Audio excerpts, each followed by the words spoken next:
قلتلكوا سبب انفصال الفنانة إلهام عبد البديع والملحن وليد سامي بعد زواج دام عامين.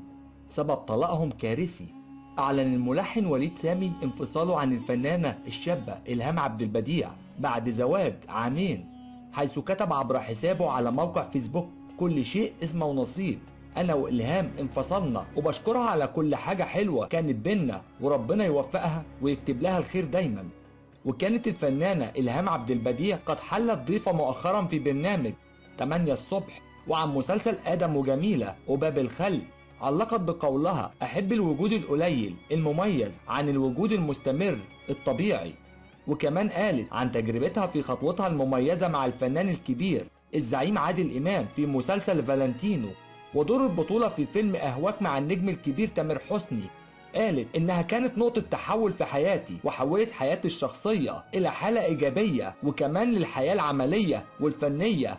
وأكدت حبها الشديد للسينما وإن أعمالها مستمرة مع مرور الأعوام، عكس المسلسلات حتى لو نجحت فإنه مع مرور الأيام بيقل عرضها.